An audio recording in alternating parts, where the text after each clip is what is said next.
is Katy Perry on Magic 835. Mike Barrett in the studio with us again this week, as he does every Tuesday morning at this time. We talk good policies with Barrett Insurance. Hi, Mike. Hey, good morning. How are you? I'm great. I was outside when you pulled in with Charlie here, looking at the beautiful sunshine, a big red tree over here, Bandstand Park. And hard to believe we've had like 6 days without a drop of rain, nary a cloud in the sky. So we're spoiled rotten. These days are coming to an end, sir. That's enough of that. Yeah. It's a I harsh had a tree reality. that was phenomenal this year, but it's an early one, so I've already raked the leaves up from it. But man, it was just awesome. Awesome orange this year. Yep, Fantastic. there was. Yeah. Reds weren't the brightest, but okay. So insurance policies, home, auto, and both on the, I guess you'd say we've got commercial lines and we've got the personal lines. What do you want to talk about today? Boy, look at you getting all tuned in here. Huh? I love it. Been doing this with you for how long? I know. So I'm going to give you a couple of quick types of losses, and we're going to talk about things to consider. So let's talk about somebody who comes to your house, whether it be just a friend or a neighbor or what have you. They come and they slip and fall on your property, any number of reasons. Maybe it was because you had an icy driveway, or maybe it was because you had slippery steps, or maybe they just lost their balance. Maybe it was a bad step on your stairs to go up into the house. Mossy steps after a rain shower. So they get severely injured, they can sue you, all right? And you are going to be responsible for their medical and legal expense for that process, right? All right? Babysitter, let's use that example. A babysitter left a 5-month-old child unattended in a walker. The infant topples the walker and struck her head on the floor and suffered brain damage. Wow. This is an actual lawsuit. Parents they sued the teenager and her parents, and they were awarded $11 million. Holy Moses. There's many more. These types of examples, the one that I always give is the shopping cart example. You accidentally push your shopping cart into maybe an elderly or maybe a person who has can easily fall down. They fall, they hurt themselves. In the case of an elderly person, maybe they break their hip. Again, you're responsible. How are you responsible? How are you protected for those types of losses? And believe me, the list goes on and on and on and on, but we only have a short segment here. So how is that going to be responded to? Here's your first line of defense, your homeowner policy, whether it be a traditional homeowner policy or a renter's insurance policy. And that's why I tell everybody who doesn't have a renter's insurance policy who rents, you're crazy. They need to have one, because these types of things can happen to everyone. So we're going to go to the liability portion of your homeowner policy. Again, regular or renters, doesn't matter. Whatever limit you have, that is going to be your first line of defense for these types of liability exposures, because the liability for that policy, we talked about the person slipping and falling at your home. That could be deemed your negligence. We talked about you hurting somebody off premises. That could be deemed your negligence.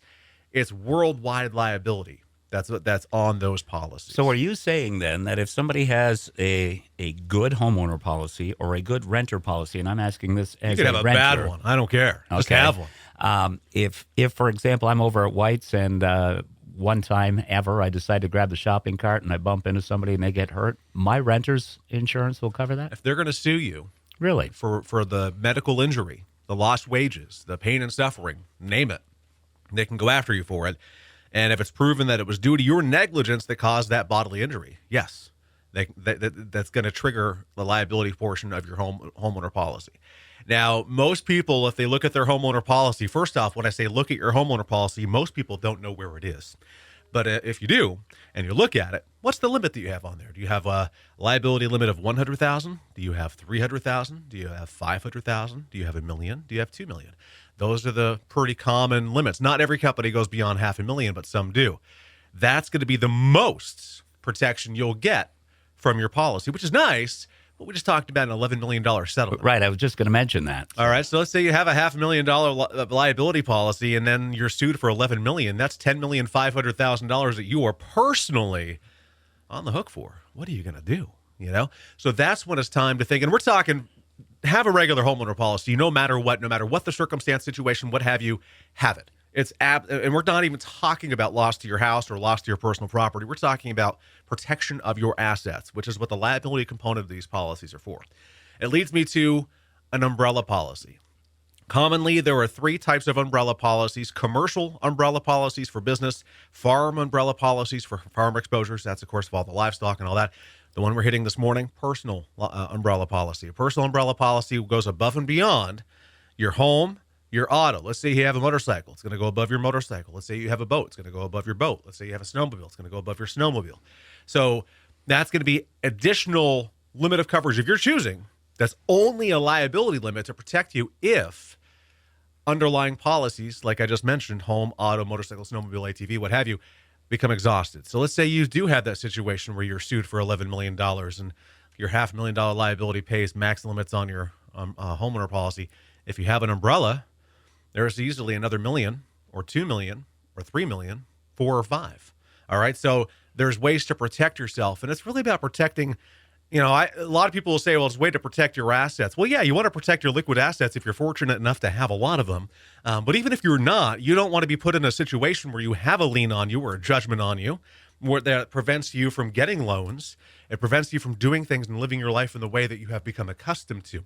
So it's about really working through the process of understanding how to optimize protection for yourself and get a policy that will do that.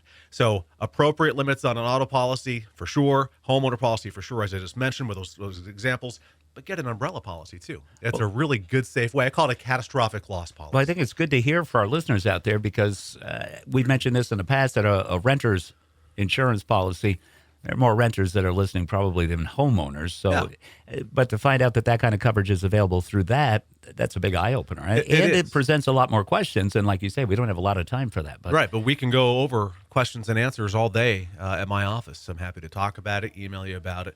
But, this is just a scratching of the surface because remember, the liability on those policies is to protect you for bodily injury, as we just described, but also for property damage that is due to your negligence.